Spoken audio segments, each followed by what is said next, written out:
Por isso, ao entrar no mundo, diz: sacrifício e oferta não quiseste, antes um corpo me formaste. Não te deleitaste com holocaustos e ofertas pelo pecado. E então eu disse: eis aqui estou, no rolo do livro está escrito a meu respeito, para fazer, ó Deus, a tua vontade. Depois de dizer como acima: sacrifícios e ofertas não quiseste, nem holocaustos e oblações pelo pecado. Nem com isto te deleitaste, coisas que se oferecem segundo a lei. Então acrescentou: eis aqui estou para fazer, ó Deus, a tua vontade. Remove o primeiro para estabelecer o segundo. Nessa vontade é que temos sido santificados, mediante a oferta do corpo de Jesus Cristo, uma vez por todas. Podemos ficar sentados.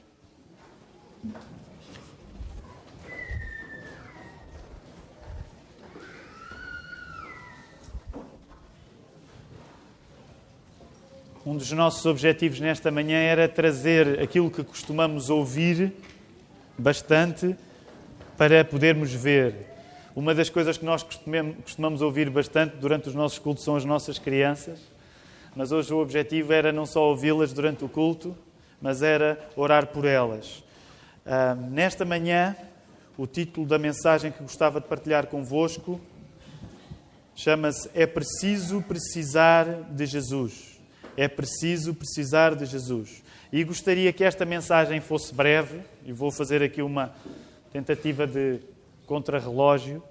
Gostaria que fosse breve, mas que pudesse ser também uma mensagem em trânsito, como o nosso culto tem sido. Hoje é um culto muito em trânsito, pessoas a vir, pessoas a sentar-se, por aí fora.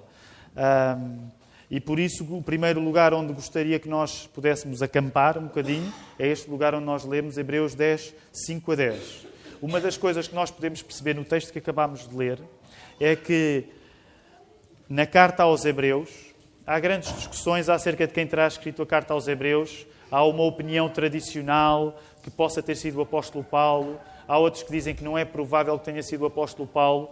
Mas como a palavra Hebreus deixa claro, esta era uma carta escrita aos judeus que se tinham tornado cristãos. Ou aos cristãos que tinham origem judaica. E um dos grandes assuntos desta carta é o assunto em que o seu autor passa a vida a falar. Ele está sempre a estabelecer ligações entre o que está a dizer e o Velho Testamento. O Velho Testamento nós podemos chamar também a Bíblia hebraica, porque é a Bíblia para aqueles que ainda hoje seguem o judaísmo. Então, ao longo da carta aos Hebreus, o autor está sempre a fazer ligações com o Velho Testamento. E qual é a preocupação do escritor da carta aos Hebreus? É que todos possam entender, e os leitores da carta em particular, que Jesus é o cumprimento de todas as coisas que o Velho Testamento falava. Esta é a grande preocupação do autor da carta aos Hebreus. Explicar que Jesus é o cumprimento de todas as coisas que o Velho Testamento falava, que a Bíblia hebraica falava. Logo, o autor está sempre a sublinhar a continuidade que existe entre o Velho Testamento e o Novo Testamento. O Novo Testamento, a palavra Velho Testamento e Novo Testamento, no fundo querem dizer a velha aliança, a aliança que Deus tinha feito com os judeus, e agora a nova aliança, que é uma continuação da velha aliança. Mas o que o autor da carta aos Hebreus quer é que as pessoas que vêm do judaísmo entendam que Jesus não é contra o judaísmo, mas que Jesus é levar o judaísmo até ao porto que Deus sempre quis que os judeus chegassem. Logo, quando nós lemos com atenção a carta aos Hebreus, uma das coisas que percebemos é que o autor da carta aos Hebreus quer que os seus leitores percebam que a razão de haver a lei do Velho Testamento, quando nós lemos a Bíblia hebraica, o Velho Testamento, existe uma lei. A razão de existir aquela lei é que pudesse apontar para Jesus. Essa é a grande preocupação do autor da carta aos Hebreus. Eu não quero ter em grandes questões assim muito teológicas hoje. Claro que tudo o que eu estou a dizer é muito teológico, mas uma das coisas que pode ser dita aos cristãos é: olha, vocês fazem uma coisa que não é muito certa. Vocês pegam na religião dos judeus e depois acrescentam umas coisas. E assim é fácil, porque pegam numa coisa e tornam essa coisa outra. Ora, os cristãos ao longo de 2000 anos sempre tiveram de explicar que eles não pegaram no judaísmo e inventaram uma coisa depois que já não tem a ver com o judaísmo. O que os cristãos querem explicar para aqueles que ainda estão no judaísmo é que Jesus não é desprezar o judaísmo, mas Jesus é o judaísmo completo. E por isso é que quando nós lemos a carta aos Hebreus, para nós pode ser um bocado difícil, porque como nós não temos, pelo menos creio eu, a maioria que está aqui esta manhã, como não temos origem judaica, muita da linguagem às vezes pode parecer um bocado difícil de compreender, porque está sempre a falar muito nas coisas do Velho Testamento. E num dos assuntos em particular que nós acabámos de ler agora, que é a questão dos sacrifícios. E eu gostaria que nós pudéssemos rapidamente perceber alguma coisa acerca disto. Na terceira página do nosso boletim está aí uma frase do Comentário Bíblico Vida Nova. Se puderem ler, ajuda. Porque o Comentário Bíblico Vida Nova diz assim: todo o sistema de sacrifícios ordenados pela lei do Velho Testamento estava projetado para quê? Para encorajar e tornar possível o autossacrifício voluntário do povo de Deus. Jesus veio para colocar de lado o antigo sistema sacrificial e produzir a obediência a Deus, que sempre tinha sido a intenção por trás dos rituais. O que é que isto quer dizer? Se nós formos atentos quando lemos o Velho Testamento, a Bíblia Hebraica, apercebemos de que a Bíblia Hebraica, o Velho Testamento, não estava a afirmar que as pessoas se salvavam por cumprirem a lei. E às vezes essa é uma das coisas que as pessoas não percebem bem quando leem o Velho Testamento. Ficam com a ideia que Deus estava a querer salvar as pessoas pela lei. A rigor, Deus não estava no Velho Testamento a querer salvar as pessoas porque elas cumprissem a lei. Não.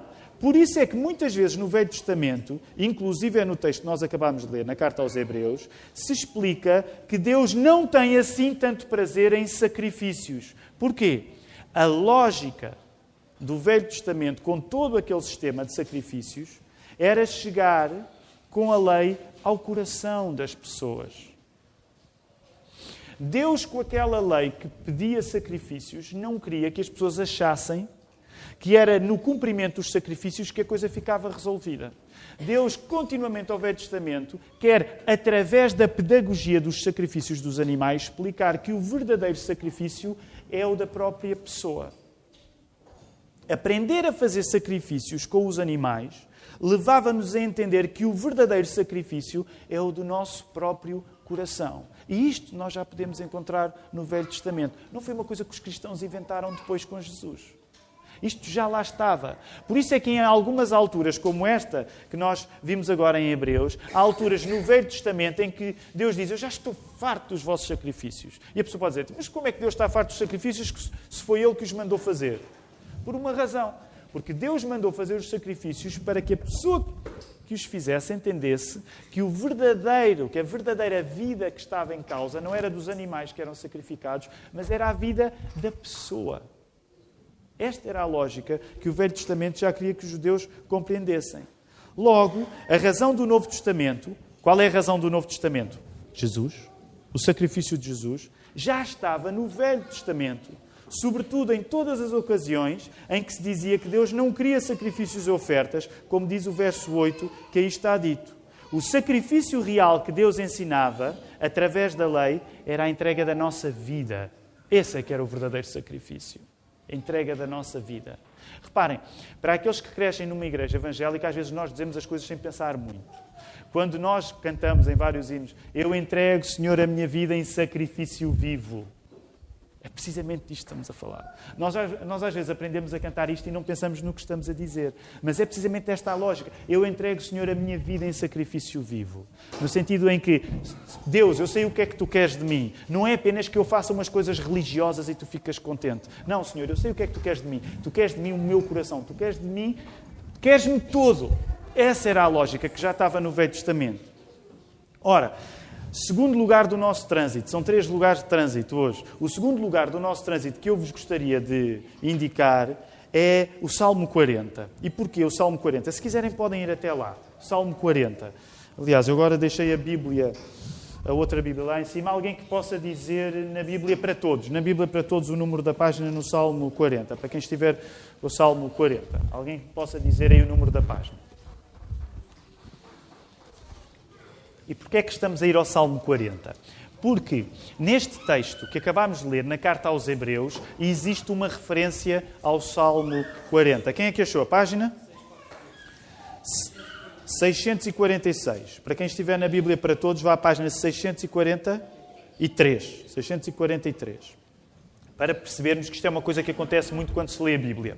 Quando a pessoa está a ler o Novo Testamento, há muitas ocasiões em que o Novo Testamento está a citar o Velho Testamento. Ora, isto na carta aos Hebreus, como eu já vos expliquei, passa a vida a acontecer. Portanto, o autor da carta aos Hebreus passa a vida a falar no Velho Testamento. Ora, porquê é que eu gostaria que nós pudéssemos acampar também um bocadinho aqui no segundo lugar do nosso trânsito hoje, no Salmo 40, para vos chamar a atenção de algumas coisas.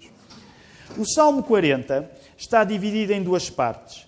E uma das coisas curiosas é que na primeira parte, o Salmo 40, escrito pelo rei David, a primeira parte, o primeiro andamento é um andamento de gratidão. A pessoa está a ler o Salmo 40 e apercebe-se entre o verso 1 e o verso 10 que David está contente. David está a celebrar. Mas agora reparem, quando nós lemos do verso 11 ao verso 17, uma das coisas que começamos a ver é que David parece já não estar tão contente, já se está a queixar.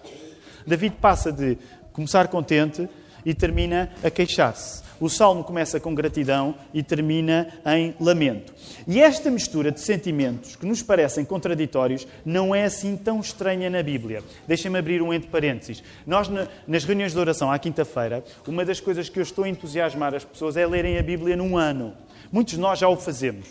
Mas porquê é que é importante ler a Bíblia num ano? Eu tenho assim uma espécie de, não levem a mal, uma provocação que eu tenho dito vez após vez nas quintas-feiras, que é o segredo escondido do protestantismo é que na realidade os protestantes não leem a Bíblia. Gostam de dizer que leem, mas não leem. Porquê? Porque às vezes dá para ver que nós não andamos a ler a Bíblia. Pronto. Agora esta é a maneira que eu tenho de tentar agitar-nos um pouco a nós. Porquê? E porquê é que eu estou a falar nisto? É um entre parênteses. Porque quando nós lemos a Bíblia, nós vamos ficar admirados com a quantidade de vezes em que isto acontece. No mesmo texto, haver uma mistura de sentimentos que nos parecem contraditórios. David começa a agradecer, mas no final já está a queixar-se e nós ficamos, então, mas como é que é? Como é que é isto? David, ou estás a queixar ou estás a agradecer. E a nossa tendência, eu estou a fazer uma grande simplificação, como nós somos mais influenciados pelos gregos do que pelos judeus, a nossa tendência é achar que ou uma coisa ou outra. E nesse sentido, culturalmente, nós continuamos a ser muito gregos. Temos uma tese, temos uma antítese. E temos uma certa dificuldade quando num mesmo texto aparecem coisas que nos parecem antitéticas, que nos parecem contraditórias juntas. Mas essa é a coisa bonita de ler a Bíblia, e o Velho Testamento em particular. É que para um judeu é muito mais natural, no mesmo texto, misturar este tipo de sentimentos. Nós lemos alguns salmos e o que acontece neste Salmo 40 acontece muitas vezes, que é, começa-se por agradecer, mas a seguir já se está a queixar. Reparem, outro à parte. Essa é a razão porque às vezes, em alguns contextos, quando se lê a Bíblia e se lê em alguns salmos, às vezes acontece, sobretudo para as igrejas que seguem o lecionário. O lecionário é uma maneira de dividir a Bíblia para ser lida um pouco da Bíblia ao longo de todo o ano, no culto. E às vezes há alturas em que se lê um salmo e se para-se a leitura no salmo quando parece que o salmista começa a dizer coisas politicamente incorretas. Como, Senhor, deixa-me vingar dos meus inimigos. Então a pessoa lê até à altura em que, Senhor, é bom estar na tua presença. E depois, ele agora vai começar a falar mal dos inimigos. Esta parte não vamos ler. Isto é uma reação muito ocidental, muito grega. Porque para o judeu é normal, no mesmo texto, poder estar a agradecer e no mesmo texto estar a queixar. E deixem-me dizer, eu espero que concordem comigo, nós, na verdade, não somos assim tão gregos como gostamos de pensar. Nós, na verdade, também somos um bocadinho como o Salmo 40. Quantos de nós é que, nas conversas uns com os outros, se for preciso, começamos a agradecer, assim, eu hoje estou tão grato, mas no final da conversa já nos estamos a queixar de tudo.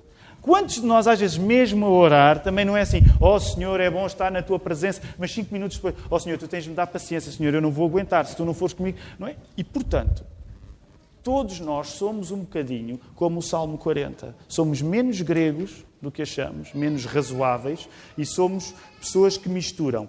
Agora reparem, porquê é que eu estou a falar nestas coisas? Porque nesta manhã, tendo em conta nós termos trazido todas as nossas crianças cá à frente, e como está escrito no boletim, um dos objetivos nesta manhã é precisamente nós pensarmos nas coisas que o texto bíblico nos está a dizer, pensando particularmente também nos nossos filhos. Isto não quer dizer que o sermão é só para as pessoas que têm filhos, mas é verdade que hoje há assim um elemento no sermão especial para as pessoas que têm filhos. E permitam-me fazer esta simplificação. Quando nós pensamos nos nossos filhos, corrijam-me se eu estiver errado, nós conseguimos sentir-nos como o Salmo 40, não conseguimos? Conseguimos sentir muito gratos, mas também nos conseguimos sentir com muitas queixas, não é? E eu sei que eu estou a simplificar muito, mas se é o caso, se fores um pai que só sente gratidão com os teus filhos, há alguma coisa de errado, não é? Se fores um pai que só sente queixa dos teus filhos, há alguma coisa de errado também.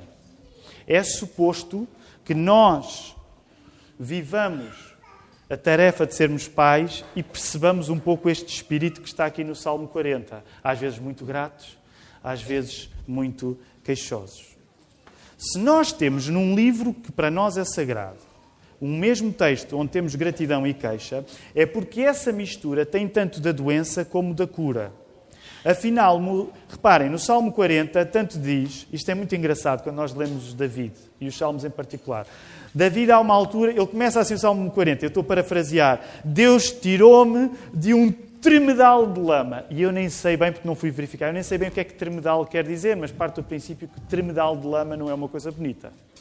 Deus tirou-me do meio da lama. E nós conseguimos imaginar um culto pentecostal onde alguém diz ao lado de David, amém.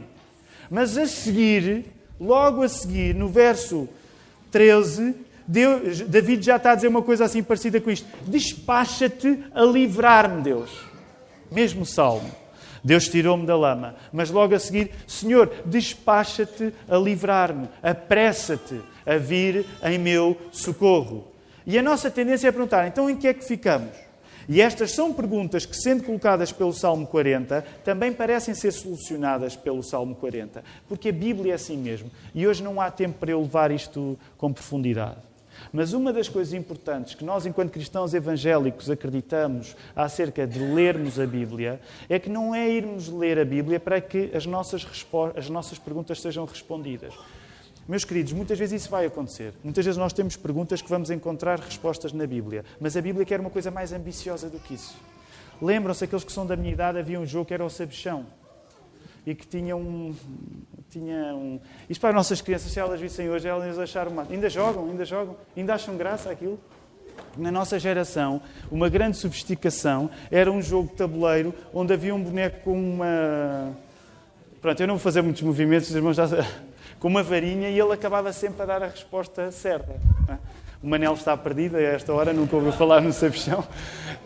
Pronto, eram as nossas aplicações, eram os nossos telemóveis, eram esses.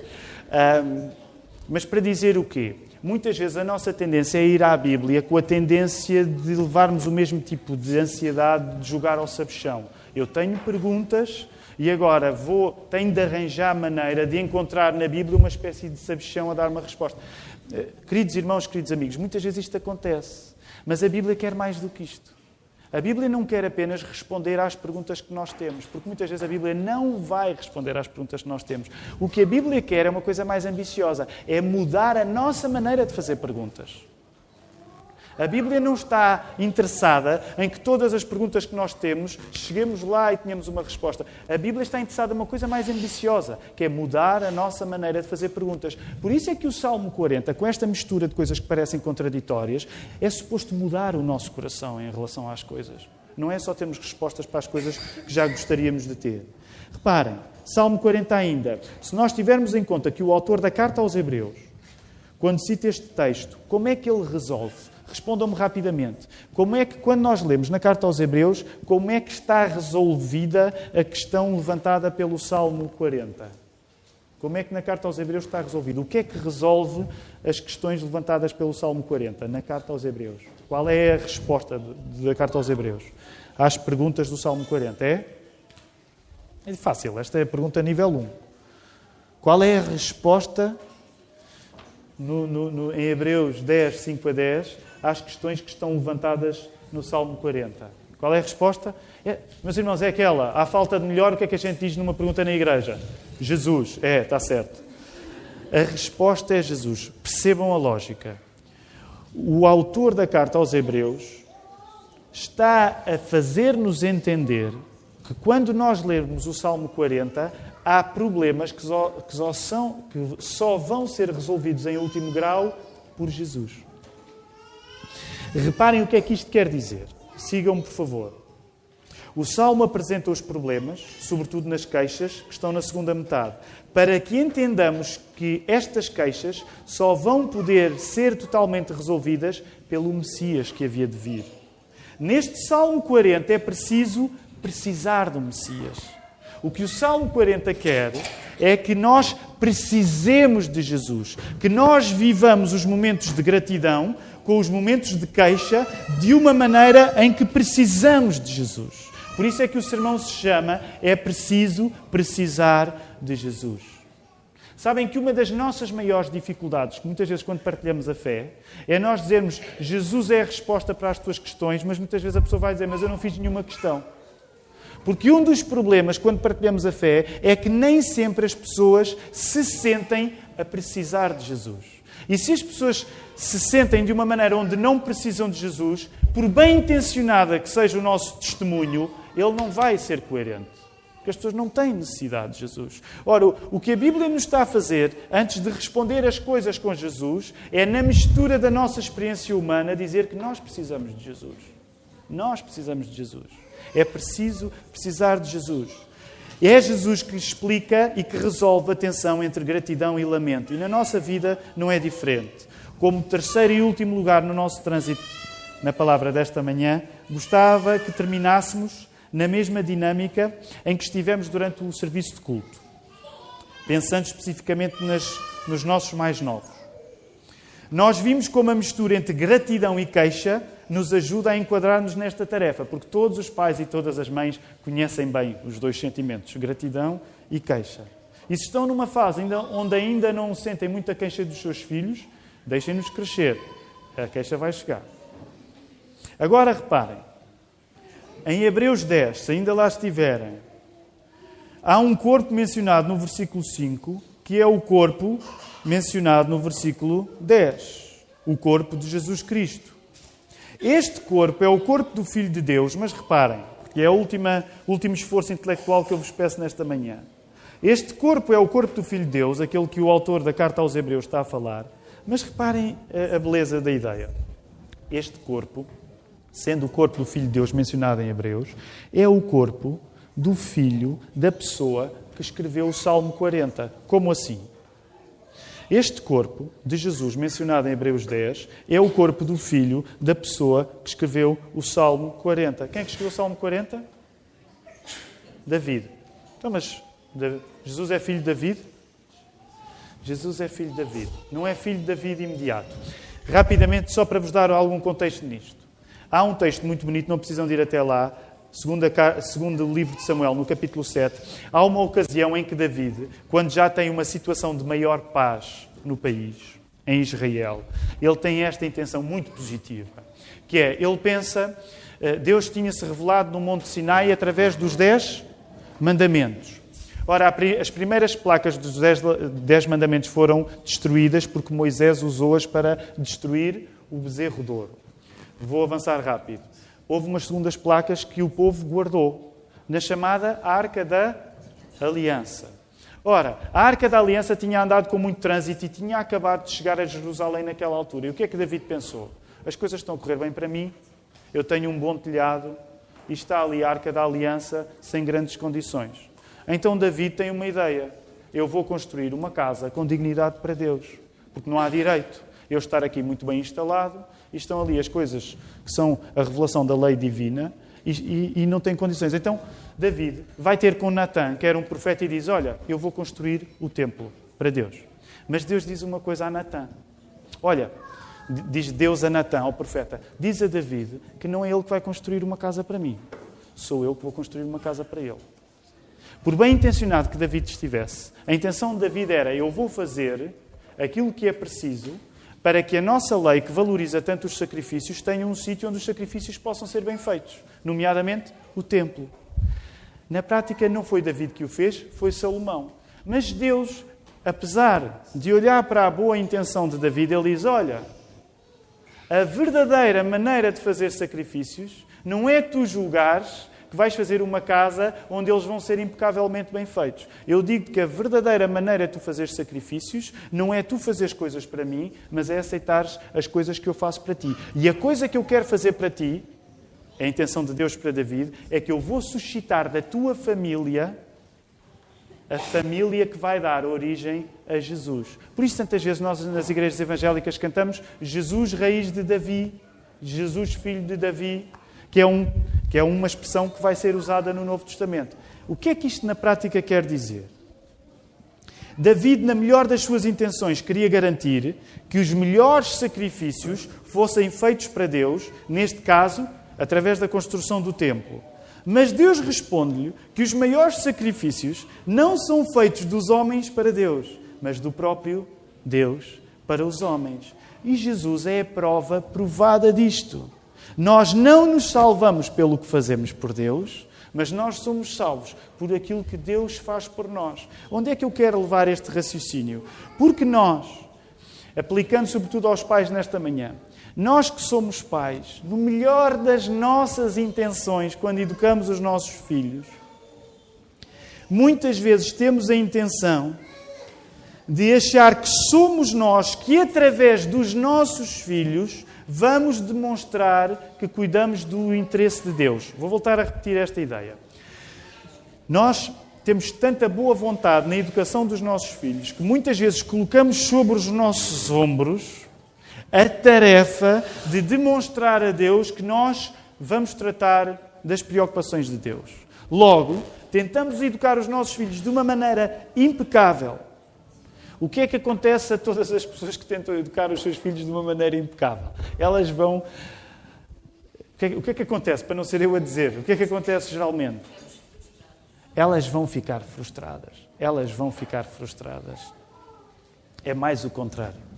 É Deus que, através do seu próprio Filho, demonstra que cuida dos nossos interesses. Reparem a antítese. Não sou eu, com a melhor das minhas intenções, que, através da educação dos meus filhos, vou demonstrar a Deus que estou a cuidar dos negócios de Deus. Isto foi o que David, bem intencionado, quis fazer. É Deus que, através do Filho dele, demonstra que cuida dos meus interesses. A educação dos nossos filhos é daqueles exemplos flagrantes de como podemos querer fazer uma figura igual à de David, a querer construir uma casa para Deus. Por bem intencionada que seja essa vontade, não é propriamente a certa. Não somos nós que dizemos a Deus o que Deus precisa. É Deus que, através de Jesus, nos dá o que nós precisamos. E deixem-me dizer esta frase um bocado radical, porque eu sei que ela é radical. Mas Deus não precisa de nós. Nós é que precisamos de Deus. Deus não precisa de nós. E eu aqui perdia-me agora a falar nisto. Muitas vezes nós temos uma teologia que acha que Deus estava sozinho sem fazer nada e pensa, estou aqui, não amo ninguém, estou aqui sozinho, vou fazer o Adão e Eva para ver se a qualidade do meu tempo livre melhora. Querido irmão, isto é uma heresia.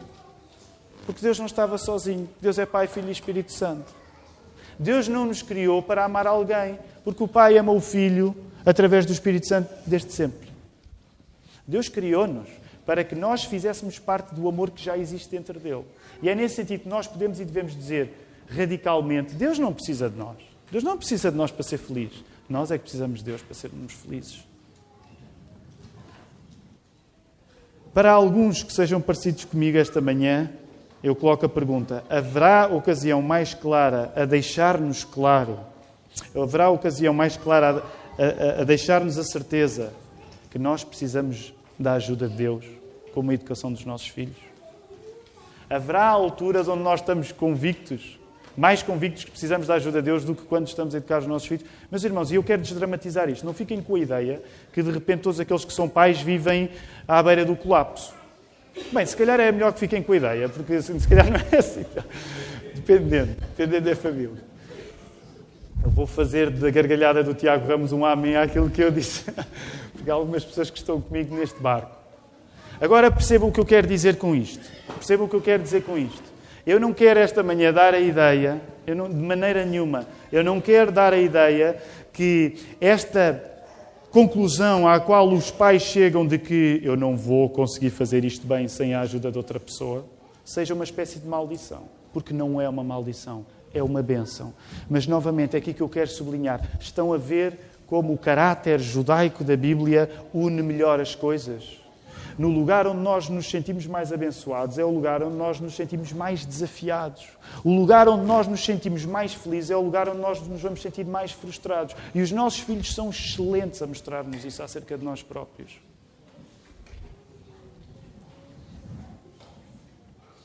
Como temos dito noutras ocasiões, há maneiras de educar os nossos filhos que são maneiras de nós nos louvarmos a nós próprios. E é preciso cuidado com isto. Há maneira de nós educarmos os nossos filhos que são maneiras de nós nos louvarmos a nós próprios, como se nós estivéssemos no lugar de Deus. Eu vou só apenas dar 2 exemplos breves. Já me ouviram a dizer isto antes. Há pais, e eu reconheço que tenho mais tendência para este lado, há pais que querem ser tão rigorosos para que os filhos sejam impecáveis e, no fundo, as pessoas vejam, epa, e a pessoa diga, estão a ver? É assim que eles se educam, é assim. E para muitos, o desafio, para estes, dos quais eu faço parte, é perceber que o rigor é importante, mas que o rigor não pode ser uma maneira de eu me louvar a mim próprio através da educação dos meus filhos. Mas o outro extremo é igualmente perverso. E aí permitam-me a minha opinião, que eu acho que é o extremo que diz mais respeito a nós. Há pais que querem louvar-se a si próprios, sendo completamente tranquilos. Eles fazem o que querem, é um caos. Porquê? Porque quanto maior o caos é, mais prova que eu sou mesmo tranquilo. Pá, casa está a arder, pá, eu sou mesmo tranquilo. Pá. É assim uma espécie de Gandhi no meio do caos de está tudo a arder, pá, mas isto não me toca. Eu sou um estoico, eu estou acima disto tudo. Então a gente vai às casas das pessoas, as casas são marcadas pelos miúdos, eles arruinam tudo e os pais são cada vez mais ascetas. Quase que ficam 2 palmos a levitar acima da... Isto nada me toca, nada me toca. Atenção, isto está misturado, há sempre momentos misturados. Eu estou a levar muito tempo no sermão, vou terminar já a seguir. Mas uma das coisas engraçadas no aconselhamento familiar é que é preciso às vezes passar alguns anos para nos dizerem algumas coisas. E eu e a Ruth, naturalmente, também temos estes momentos assim. Não é só rigor. Então, há pouco tempo, o Tiago Ramos, já não sei quem no aconselhamento familiar, não sei quem é que era, mas eu disse, o aconselhamento familiar é aquela coisa que nós fazemos ao longo do ano para tentarmos dar algum tipo de aconselhamento às famílias e recebermos aconselhamento. E então o Tiago disse, olha, eu tenho que confessar uma coisa. Eu durante muito tempo, Tiago e a Débora, e quem eram os outros? Tiago, não te lembras, mas alguém se juntou e disse, isso é verdade. Então eles iam à nossa casa, e o Tiago disse mais ou menos isto, eu tenho que confessar, eu ia à vossa casa, e na altura do jantar, era mesmo difícil jantar. Ele não disse assim, o Tiago foi mais cuidadoso, mas ele passou a ideia, era mesmo difícil jantar convosco, porque o Joaquim estava, mamãe, quer água, quer água, quer água, quer água, e eu e a Ruth não ouvíamos. Mas a pessoa que chegava lá ouvia os nossos filhos de uma maneira que nós já não ouvíamos. Porque o queixume dos nossos filhos era uma espécie de zumbido de insetos que nós... É mais ou menos isto. E depois alguém disse, pois é verdade, ir à casa dos cavacos era complicado nessa altura por causa disso. Portanto, todos nós temos os momentos onde queremos ser rigorosos, todos nós temos os momentos onde queremos ser relaxados. O que interessa, e aqui peço ajuda, que Deus me ajude a terminar este sermão, peço para os músicos poderem vir cá à frente, até porque a seguir vamos ter flash, a preparação para o batismo para aqueles que estão na classe, mas que os músicos possam vir para a frente para terminarmos cantando. Nós não somos chamados a querermos nos louvar a nós próprios por ser pais rigorosos. Nós não somos chamados a querermos nos louvar a nós próprios por sermos pais relaxados. A Bíblia não nos chama a uma coisa e a Bíblia não nos chama a outra. Nós queremos assumir que precisamos da ajuda de Jesus para educar os nossos filhos. É uma coisa completamente diferente. Precisamos da ajuda de Jesus para educar os nossos filhos, quer sejamos mais rigorosos, quer sejamos mais relaxados. Os nossos filhos, que em grande parte se tornam a solução para as nossas vidas, são também aqueles que demonstram os nossos piores fracassos. Os nossos filhos dão um salmo perfeito de gratidão e de queixa. Nós somos chamados a intrometer o Filho de Deus na vida dos nossos filhos, para que o Pai que seja louvado seja o Pai do céu e não os pais da terra. Se nós nos mantivermos a orar pelos nossos filhos, como fizemos esta manhã, e a educá-los na palavra de Deus, já será uma grande prova do melhor amor que nós lhe podemos ter. Que o Senhor nos ajude.